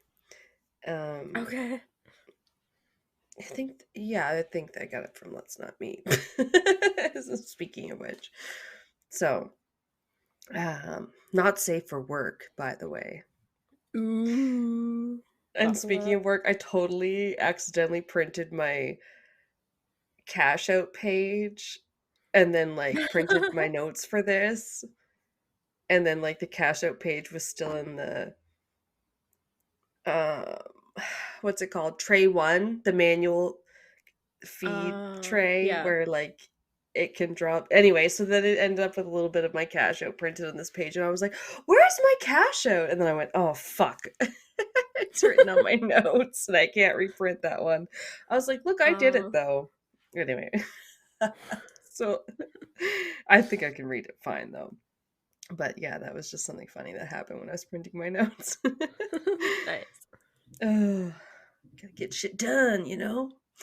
Yeah. Okay, so it starts out. Over 4 years ago, I went to work at a warehouse in the small town that I'm from. I decided to leave after my health started to get worse physically, and I was diagnosed with panic disorder and severe anxiety after the situation that I'm about to tell you. Okay. Yeah. Great. Sounds like it's going to be really serious then. Yeah, I'm like, buckle up. I'm going to take another sip here. So this changed the way that I developed friendships after that job, that's for certain. So I started this job on April Fool's Day of 2018, which was odd to me, and I had no kind of high expectation of the job. All I wanted was to do my job, get paid, and go home, as I had 2 children at home and many things that I could work on there. The job wasn't hard and it made pretty good money for all duties considered, so I really couldn't complain. I worked second shift for about 5 months, and I went to day shift. Shift work, yay! Yeah. I don't know how people do it sometimes. I don't think I could. My brother did it. No. He was working night shift for a while. He was doing like construction up in Fort Mac. So they were Fort McMurray. So they were Yeah. they'd do like build up the studs for like walls and stuff. Okay. Yeah, and he was working nights, and then when he'd come back for his 1 week off, he would try and keep like staying on the night, but sometimes he had to go to day because he had to, like, the stores aren't open at night a lot of places, Oh and stuff. But no. after like 6 months or something, he basically got like sleep deprivation, and he got so loopy he like couldn't safely like work there anymore. He basically Oh had to get a different no. job because he was so like sleep deprived and like out of it. Yeah. Yeah. Couldn't get I mean, that can be tough, right? You have to adjust your whole circadian Yeah. rhythms. Like, you have to sleep at some point. Yeah, because he'd be up So, there for 3 weeks working nights, then he'd be back for one, and then he'd go back up for 3 weeks. So it was just all yeah. over the place. Yeah, they do Yeah. it in kind of blocks like that. I Yeah. even heard of one the other day where I swear they were like, oh, it was nights, but it was 7 days on and 7 days off. And I'm like, well, that's okay. 7 days off. That's Yeah. unusual. Yeah. But like, yeah, I thought that, I mean, I feel like we've all done some shift work. Isn't it just basically anything that's like outside of like your kind of like your 9 to 5s and that kind of dealio? I Because I think mean, so. I yeah. think a lot of like nurses, doctors, Oh, ERs, that kind of stuff yeah. is all like shift kind of work. I talked to someone the other day who's I might be annoyed when I have to be on the phones, but she sounded very tired, and when she said she was a nurse, it all made sense. She's like, "I'll work with oh yeah, I can't look at that registration right now, but I'll look at it on Yeah. Monday. I'm working all weekend like I'm a nurse." I was like, "Oh, okay." Yeah. Fair enough. Good for you. We appreciate you. Yes. Yeah. Yeah, it's crazy. Yeah. Um Okay. While working on second shift, I kept to myself mostly until one day I met someone from one of the lines after we struck up a conversation about gaming. For the sake of anonymity, we'll name him JF. Well, JF was a pretty good guy and we had a lot of things in common. I went home that night and he popped up as a suggested friend on Facebook. In brackets, again, another oddity. So I decided to add him. I guess it's a little odd. This is the first night he knew him, but whatever. I mean, if it comes up, that can be like friends in common. If you're already friends with some of your Yeah, coworkers at work, it's more likely. exactly. Like, I wonder if he added anyone from his work, but anyway, Yeah. it's not the weirdest part of this, or whatever. Oh, okay. I would hope not. He added Yeah. me on Facebook. That's not me. Right? I'm terrified. um, when I did, we started talking more at work until he suggested that we should hang out. So we did hang out pretty frequently. We were friends for a month at this point, and one day he decided that he was going to introduce me to his partner. She seemed decent at first, super nice, didn't seem to be a judgmental type, so I was cool with her. From then on, I would hang on, this part is where it got printed over with something. I would hang out with them when my kids were spending time with my mother. One time we were talking at a restaurant and he started to vent to me. Dude, she's Oh, such a okay. bitch sometimes. Yes, this That's is the not good. friend talking, yeah. Yeah. The other day I forgot to take the trash out and she threatened to stab me if I didn't. Okay. That's a lot. Yeah. It's not good. Nope. And he continues, I've never been in a relationship where someone's threatened me, but she's got good intentions, dude. When he said that to me, I was concerned. Wow. I know, it's so hard. You're like, dude, no, you don't know how, like, deep you were in already. When he said that to me, I was concerned, but of course, we'd only been friends for a month, so I thought that maybe he was being morbid, jokingly, so I chuckled at him. He gave me a pretty serious look and said, I'm not joking, she really did. That concerned me. Fast forward about Yeah. 8 months. Yeah. Like, no doubt, right? They're still together and we all hang out pretty regularly, forgetting the things he told me then. One day we were all talking and he seemed a little off that day, so I asked him what was wrong in front of her. He flashed a smirk and said, Nothing, dude. I'm just a little tired. He didn't have his eyes on me, though. He had them on her when I asked that.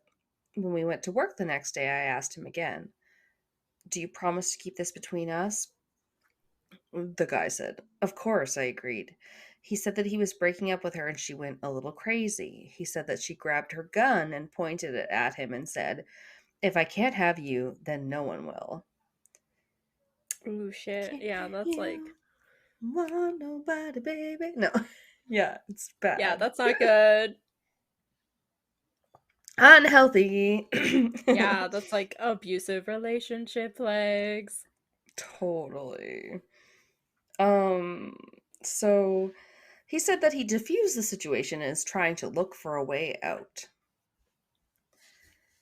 Not really knowing what to say, I just said, You'll figure it out, man. If you need somewhere to go, you can come stay with me until you get her out of the house.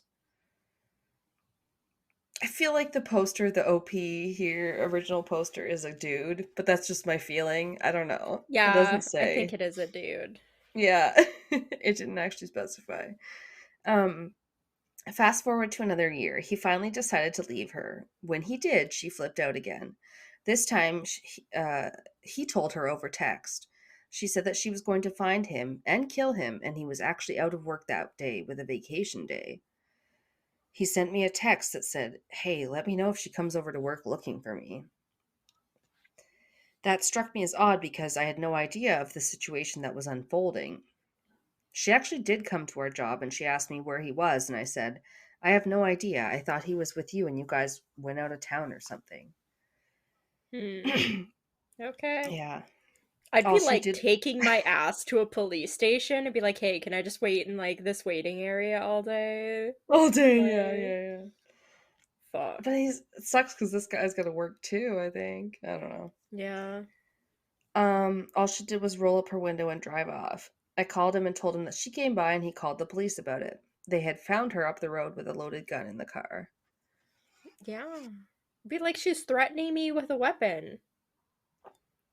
Well, and she did to the boyfriend, but this poor guy, he's just at work one day. He doesn't even know they had broken up. I mean, that's the Yeah. shitty part. Yeah. But like if I was the boyfriend, I'd be going to the police and be like, she has threatened me over text message. Threatened to Yeah. stab me, threatened to shoot me. Like I feel like we're going to be talking a lot about this next week when we do our next crime. stalker. Yeah, Yeah. stalker crimes. I It's gonna have be... my case picked. I can't Oh, remember. damn. I can't remember the Okay. victim's name. I'll have to let you know so that we don't do the Okay. same one. Yeah. Yeah, I'm sure it's going to be a rough one. There, Yes. Yeah. 2 months later, he decided to talk to her again, and when he did, he had something to tell me. When he called me, he asked if I'd seen her around, and I hadn't. He said, I would take some vacation days if I were you. Dumbfounded, I Huh? asked him why. He said to me, because she's out of jail and her cousins are in town trying to find the people she has personal vendettas with. You're one of them. What? That's so Yeah. weird. I know, like he's not even the ex, he's the friend of the ex, or this person's the friend of the Yeah. ex. Yeah. Well, maybe she thinks, like, you turned him against me, kind of shit. Right? Yeah. Crazy's gonna crazy. Yeah. Sometimes there's nothing you can do. No No. justification at all. Yeah. It's not your fault They you're live in a, associated with them. yeah, they live in a warped reality. Yeah. Different one than everybody else lives in.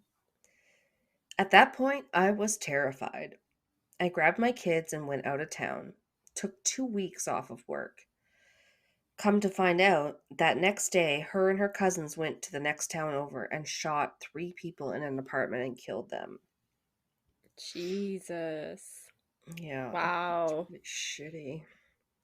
Well, he was good to warn him. At least he, like, found out about that before and could warn him.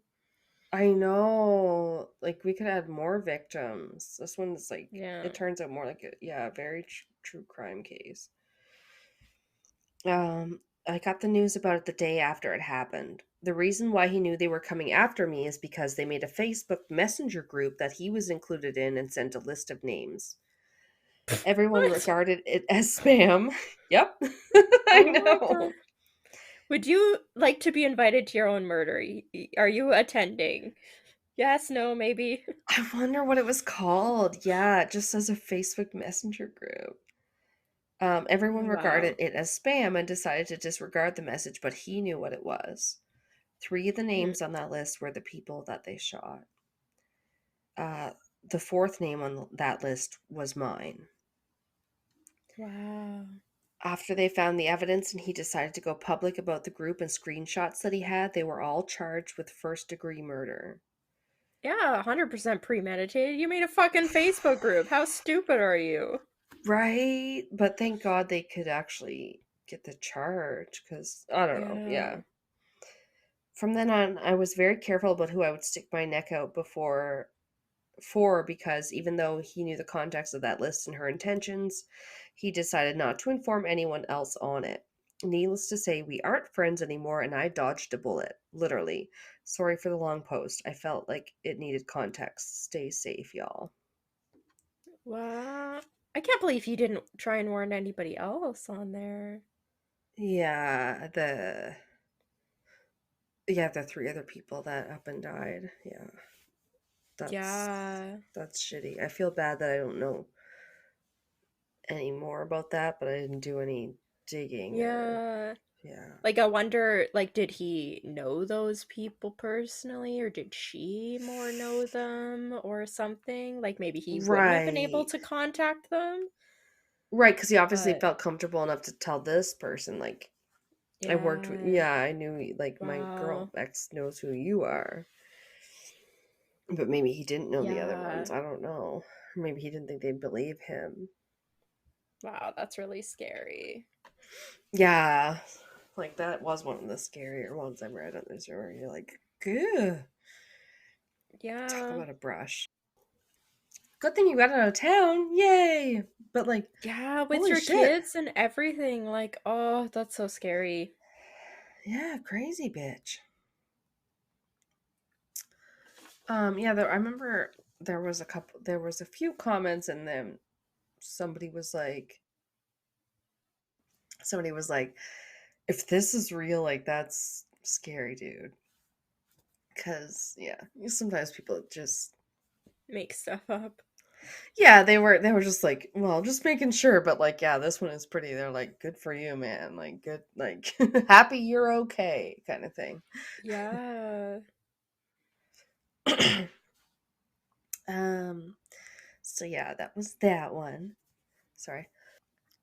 Then I got one that's a little bit more paranormal called I'm Being Followed by a Spirit Called Mama.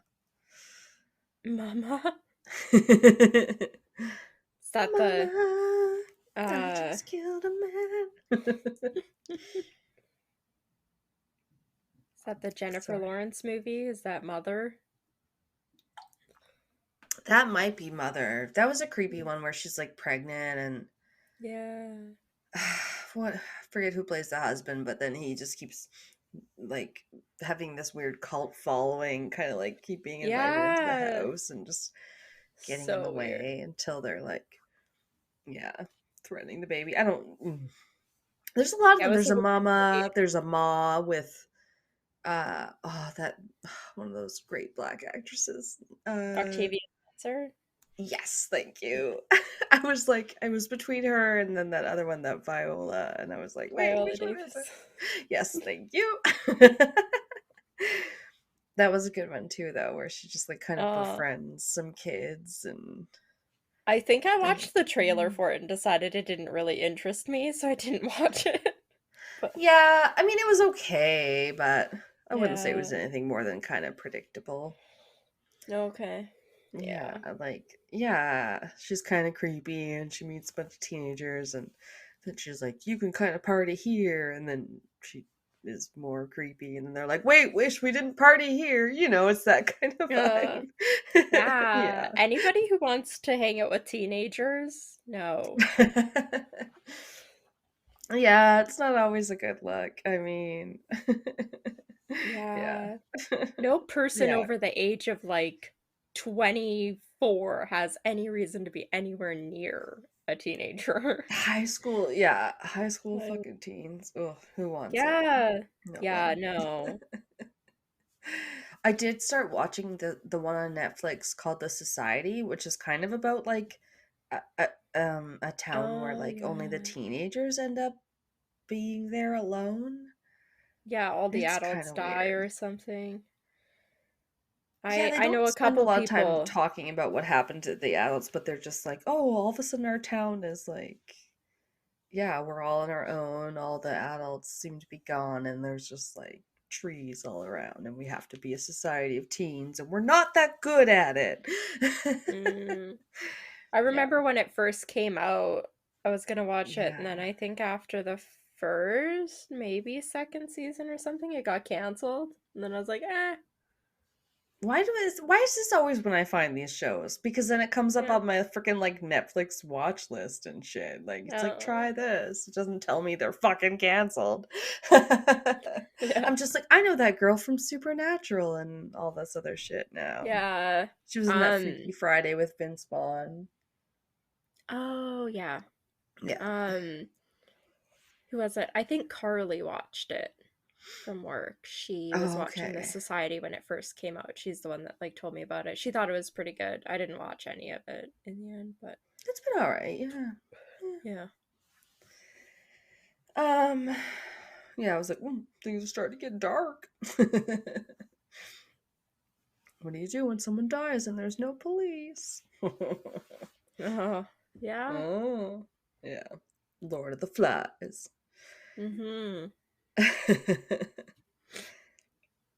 Okay, so this one starts. I'm not into the TikTok thing, but I really wanted to share this story to see if anyone has experienced anything similar.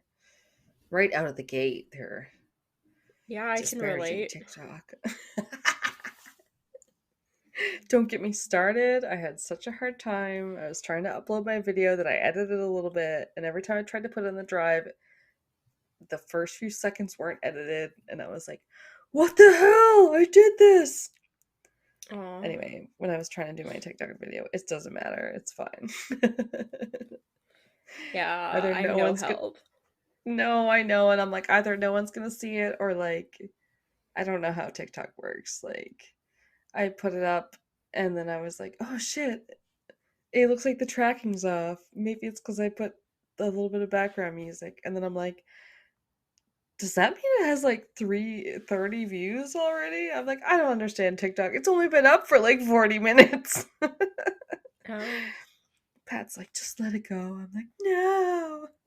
I can't stand it when the tracking's off. It looks horrible. People's mouths are moving and it's not catching up. And, it looks like it's being dubbed. Not a good look. All right. It all started in 2013. I was 12 at the time. My older sister and her friend, who were 14 or 15 at the time, were playing with a newly bought Ouija board in our basement. My That's sister not invited. Yeah. I mean, it's new, but yeah, they're playing with it, and that can't be good. No. They invited me to the basement. I had heard about, or what? My sister invited me to the basement. I had heard about Ouija boards before, but never seen one. I always followed my sister's lead, so I joined them in playing without question. It was all relatively normal, yes and no, short answer questions. I honestly thought they were probably fucking with me because it was working. I'm not a skeptic, but I'm also not a full believer. I was also young, so I don't remember the details perfectly. I do remember telling the board we were going to watch a movie and said goodbye, sliding the pointer over the bottom of the board as they had apparently read online. That's good. At least they said goodbye. I know, I'm like, I think you mean the planchette, but yes, pointer, good enough. The movie my sister and her friend were about to watch was a horror movie called Mama. They had talked about it several times. Not Ouija. Now, there's like 8 Ouija movies. Not Ouija. No, I think. Okay, maybe I don't know what this one was, but it made me think of one with like an orphan in it, but maybe that was just called The Orphan, so now I'm not sure. There's Anyway. The Orphan, The Orphanage. There's The Orphan, yeah. Is there one just called Mama? Because if it is now, I can't remember what that's about. I think there is one just called Mama that was before the Octavia Spencer one. All right, well, if you can find it, let me know, but that's apparently what they're talking about. I'll look it up. One second. Okay, so they said they went on Netflix, and as soon as they pressed play on the Wii, then Netflix disconnected. I believe she said the lights also flickered. I don't recall that part. We played again the next day, and the board, it spelled out Mama. Every time it seemed to not want to answer a question. Oh, okay. There was a movie called Mama that was released in 2013.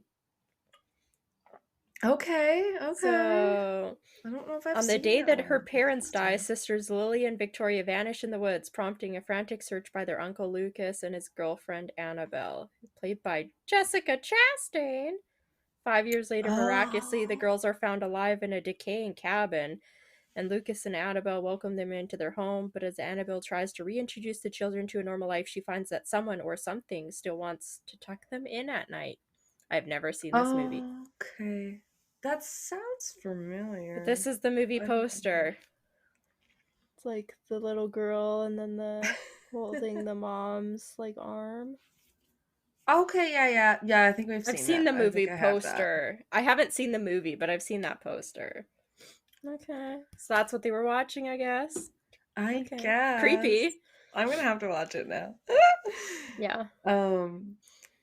Yeah, it spelled out Mama every time. It seemed to not want to answer a question, and it would get more intense every time, moving quicker and spelling it out multiple times. It got to the point that the pointer would fall off the board and we would have to reset it. This freaked us all out a little bit, and we all accused each other of moving the pointer, but none of us did. This part kind of makes me laugh. Our Netflix was down for months after this. And nobody called Netflix? The family was pissed. Yeah, nobody in the house cares that Netflix is down. I mean, even in 2013, this should be a problem. Our parents were pretty annoyed about it, but we never told them why it happened. My sister wanted nothing to do with the board after that and gave it to me. Here, you take it. Yeah. It's still in the same house, though. Right. I thought it was pretty cool, so I continued playing with it for years. And every single time I played, I always talked to the same entity or spirit. And every time I played, it would do the intense mama movement. I played it off for years and made a joke of it. My friends would get so freaked out by it, they would test me to make sure I wasn't moving it on my own. They would make me turn my back to the board while we played. The board was always able to give answers no one else would know the answers to. I only ever tried to play by myself once, which I had heard was dangerous, but of course I ignored everyone. Hello. I was in my basement when it all started a few years prior. I was on FaceTime with a friend to show her, as well as taking a video on my phone to prove to my friends at school. The board was spelling out random letters that I couldn't make sense of. Then there was a bang on the door beside me. I even caught that on video. I didn't play for a while after that. I would dabble in the board here and there throughout the years and always talk to the spirit that we just called Mama, as we assumed she was just impersonating the movie from night one. Things would happen through the years, lights turning off and on in the night, lots of strange noises, and our very calm dog was terrified of our basement and would freak out nothing at nothing while down there. Sorry. Fast forward to now. I'm 22, my sister is 23. We told our mother the whole story this past summer. Our mom is very spiritual, so we always tried to hide it from her. She recalled when the Netflix was broken and how frustrated she was. We all joked about it.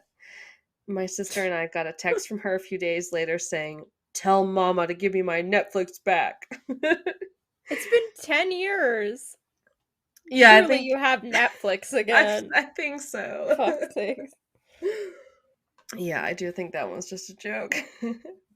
We joked about it and nothing happened. She asked us again, she asked us again to tell Mama to fix the Netflix. We both took it seriously this time and said out loud a plead for her Netflix to come back, and it seemed to work. So maybe it just went down again. I don't know. I'm not too sure. I don't think it was the whole time, but 10 years without Netflix, nobody calls tech support. It's a fucking ghost. Yeah. It feels like it's gonna be 10 years before somebody fixes our Instagram freaking messages where I can't see the new TMs. Oh, excuse me.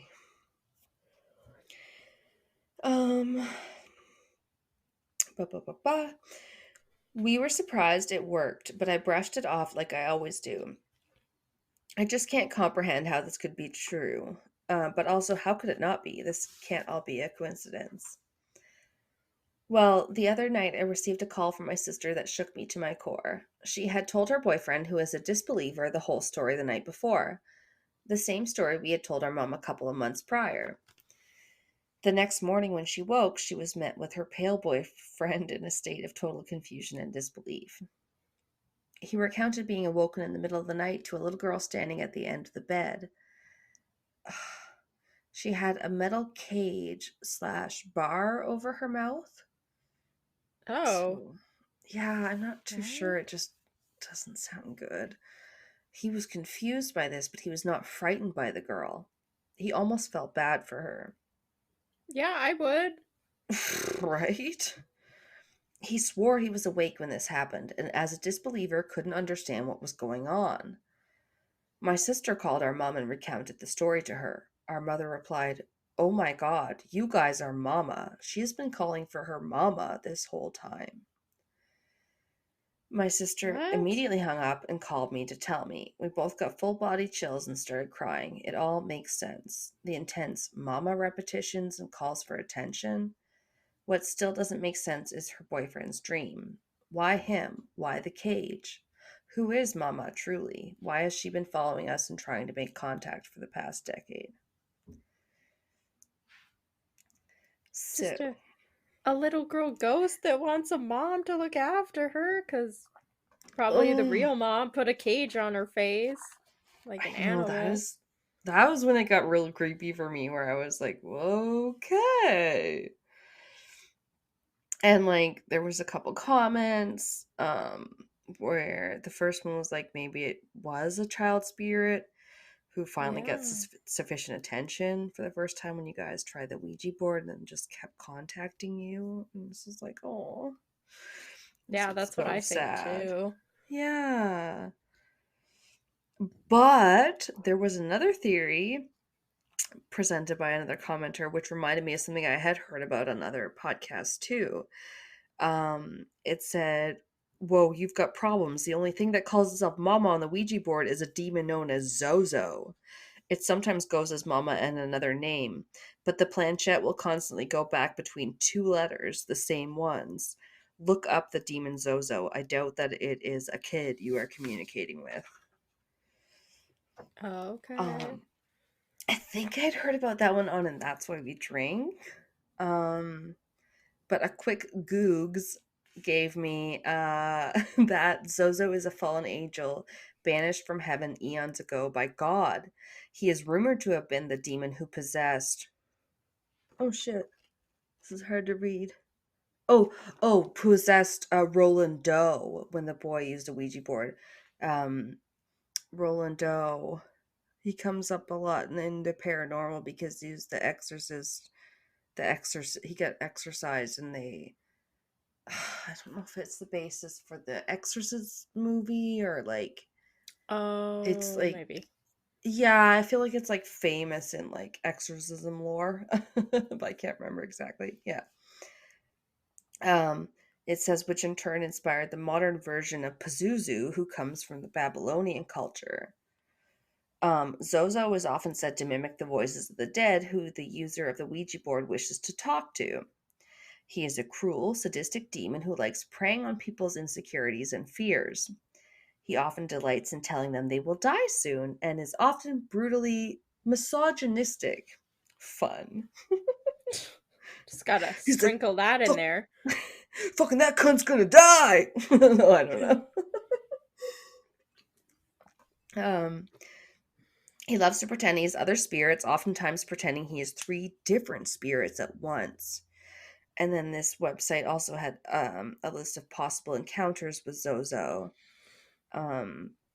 which included in 1951, Roland Doe was a boy, which we just mentioned, was a boy who got possessed by Zozo after using a Ouija board, and he was eventually exorcised after a violent process by priests. So, yeah, it was quite a process. In 1972, apparently in Los Angeles, a mother named Doris Blither used a Ouija board and found herself haunted by a dark entity which sought her and her family harm. I don't know much about that one, but I had heard about this next one where they talked about in 1977 to 79 in Enfield, England.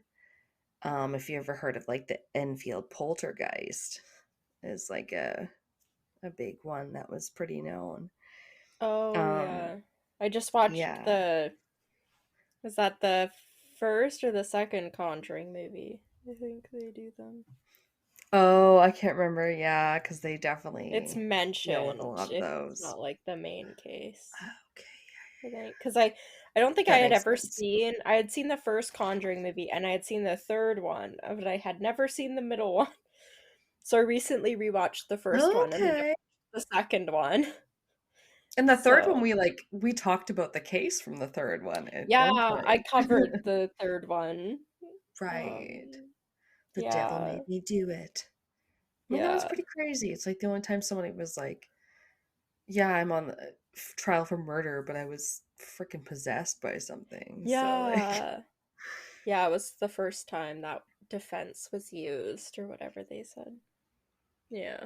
Oh, just wait till we get to we're working on a couple collabs. So, it's an exciting time for us. Stay tuned later this month because we, have one of the dark cast. Yeah, we have a spooky season collab going with other dark cast members, and then just like a straight up collab with another dark cast pod that, we hope you guys will like. And what the fuck was I gonna say? Yeah, just like that. Something I covered it was creepy like that. It reminds me of one of the cases.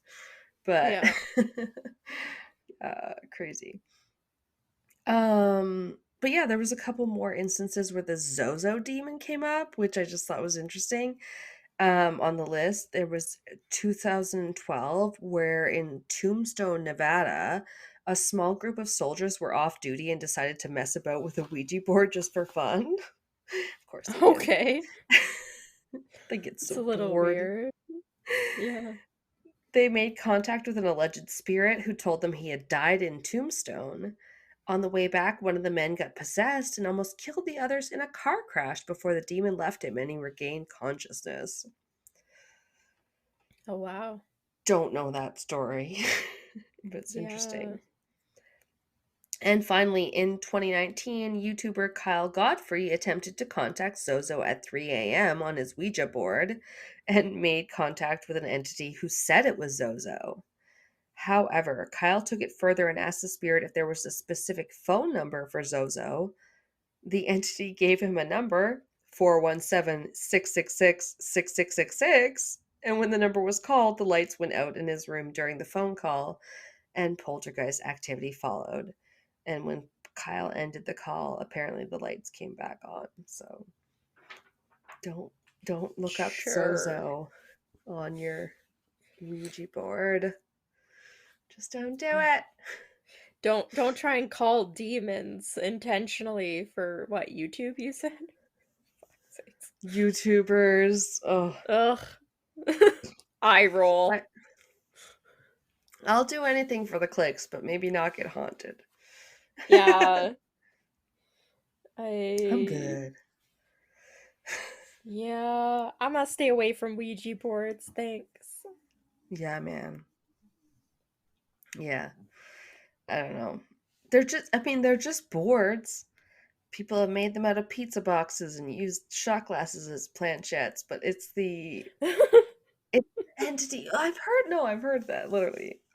Yeah. Podcasts I listen to. But if that's all they need is like some vessel or whatever, some conduit to like talk to you, then Yeah. maybe some spirits will take that, and they might not be good ones, or they might not be good entities that you want to. No, it'll be a demon masquerading as a friendly child. Hi, I'm Mr. Zozo. Yeah, it sounds like Mr. Boots. Mr. Boots and Mr. Zozo's fun time happy hour. Oh god. Come play with us. Is it who the fuck is the guy that did those like after school special? He had the sweater. Tom Hanks just played him. Mr. Dress Up. Yeah. Yeah. Or Mr. Rogers. Wait. Mr. Rogers, that's it. Sorry. Mr. Dress Up is similar. I think so. There was a also lot of them had like in, a trunk. the 90s Yeah. and stuff. Yeah. Mr. Rogers' Neighborhood. Mr. Rogers, I'm next door. I'm Zozo. Neighborhood. Every day in the neighborhood. Won't you be mine? Mr. Rogers. I never watched any of them before my time. Oh yeah, it's a bit older. Yeah. Pat was showing me something on SCTV with the actors from Schitt's Creek. Eugene Levy. Eugene Levy and I want to say Catherine O'Hara. Catherine O'Hara, thank you. I was like, it's her other name was coming to me. I was like, oh yeah, no, I knew they were on SCTV. I'm like, that was a little before my time. We watched Kids in the Hall, but SCTV was like, it was like the Canadian like Mad TV or like SNL or whatever. I never really enjoyed SNL too much. Like it's not really my thing, but miss. Mad TV. Yeah. Love Mad TV. And I used to read Mad Magazine yeah. at the grocery store. Remember when magazines were a thing? I liked Mad TV, and This Hour Has 22 Minutes, and the Royal Canadian Air Farce. Oh yeah, Canadian classics as far as sketch comedy, / so news. whatever. Yeah, not news, but like parody news. Yeah. Yeah, this hour has 22 minutes. It was really good. It was kind of like the news It's one like they yeah. have at the Weekend Update on SNL. It's like that kind of idea. Exactly. And it's called that because like, half an hour shows only have 22 minutes, blah blah blah. Yeah, Yeah. it makes sense. So Oh, good. I too love them funny. all. Well, actually some good shows have finally started again. You know how you have nothing all summer? Now it's like Lego Masters, and now my two favorite like reality shows like Hell's Kitchen and Amazing Race have started again. And I'm like, Oh. yeah. I almost forgot about the regular Amazing Race because we just got done with the Canadian one. And then I was like, oh shit, now the regular race is on. Fuck yeah, baby. So I good. used to watch Amazing Race a little bit with my parents, but I don't know, it was never my My favorite mom loves thing. it. Yeah. Yeah. I I know they love it. still watch it. I know they still watch Amazing Race. Because we used to Well, watch because to like me, I Big don't like to Brother watch that and stuff like for Survivor, for like the mm, drama and the plotting. I'm like, I want to we watch a show where used they're to, competing, but they're like most of yeah, the time yeah, you know what I mean? They're just like running a friendly race, right? Like they're not yeah, like there's actually some skill to it other than just like voting people off, or like, how it would be yeah. in Big Brother or whatever. When I was younger, we watched Big Brother, Biggest Loser, Fear Biggest Factor, loser. Amazing Race, and Survivor. Yeah. Those were like all our shows. They do some Fear Factory stuff. The other day they Yeah, had to eat a sometimes. plate of bugs to get the express pass on the Amazing Oh Race. God. Oh, no thanks. No, Pat's always like, that is the stuff that I couldn't get past. He's like, where they have to eat gross shit. And I'm like, I'm just like asthmatic and out of shape. I'm like, I couldn't do the running, but also eating gross shit. Like, probably not. And the I stuff feel with heights. Yeah, I feel like if I would eat anything if you told me what it was after I had eaten it. But if I knew what it When it was looks like a before, spider, it's kind of hard not to know. Yeah, yeah. it's a spider. Yeah, exactly. Or the time they had to eat this cheese that's made with like literal maggots are still in it when they're trying to eat it. Oh my Ew. god, it was The sick. fuck? It That's was so sick. gross. Oh my god. Awful. Yeah. For $1 million? Maybe. I don't know. It's a lot. Unless it was a guaranteed million. No Right? thanks. Exactly, because then you're just doing that just like to get ahead in the race and you don't even know that you're gonna Yeah. win it. Oh my You could still god. lose that round and then go home. Oh, Then it wasn't worth it. Gross. yeah. Which is why Fear Factor was so crazy. Yeah. Yeah. Like you mentioned, the Fear Factor. I used to like that. Those were pretty wild. Not for like But the gross things they had to do, but the craziness, like Fast and yeah. the Furious level, jumping from one car to the other, or jumping off a Well, see, semi nobody onto a remembers that moving car. shit. Yeah. Or rappelling off a skyscraper like you're fucking Tom Cruise in Mission Impossible. Like, Oh my god, we just watched the latest one, and much as I uh, hate him as a person, the movies those are are always always entertaining. good. I I agree. know. They I take hate you like him. 20 minutes to get into because he'd be like, blah, blah, blah, and Yeah. this corny mission as you choose to accept it. And I'm like, who?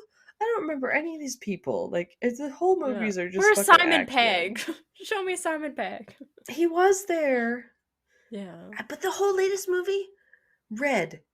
Instead of it being dark like most movies and stuff nowadays, Game of Thrones Oh. season 8 where everything's just dark, Yeah. it was like red light overtones. And first they were in a submarine, so I Oh. was like, okay, this is very like Hunt for Red October. They're in a submarine, Yeah. of course there's like red lights, but then like rest of the movie everything's like bathed in red light, and I'm like, poor Tom Cruise, he's getting so Uh. old, he looks like he's melting like a candle. That's like, well, he's in his 60s, so I was like, yeah, true. Yeah. He's not the young Tom Cruise from Top Gun anymore, Alanna. No. Looking good But riding that like, motorcycle. then you look at Paul Rudd and fucking Rob Lowe, and you're like, some guys just don't age. Although, Paul Rudd, there's been a couple of scenes in some of the last movies where I've been like, whoa, in that lighting he looks old. They finally did it. They made Paul Rudd look old. Anyway. Him and Keanu Reeves. Oh my god, right. What are their secrets? Just being nice? Maybe? I love the ones where they like find a look-alike in history and they're like, Keanu Reeves or like Nick Cage is a vampire. Look at this picture of them in the 1800s. Yeah. Those are my favorite. I've also been reading a ton of time travel books and different ones that are like, I think I told you, like, recommended for people that like Outlander. And we could start a book club. I found some good authors. If you guys want to know, just hit us up. Yeah. All right, we did it. That wasn't too bad. Yours was long, but that's okay. I think we're still under like 2.5 hours. Oh yeah, we're definitely under 2.5. Woo-woo. Yeah. Well, we did it. Yeah. Well, we'll catch you next week for Stalker Crimes. We already spoiled that. Yeah. Talked about it. It'll be a pretty intense episode, most likely. So yeah. I haven't picked mine yet, but yeah. I can imagine. So we'll see you then. Yes, and stay tuned. There'll be more bonuses and stuff coming up for spooky season. So keep it cryptic. Yeah, bye. Yeah. All right.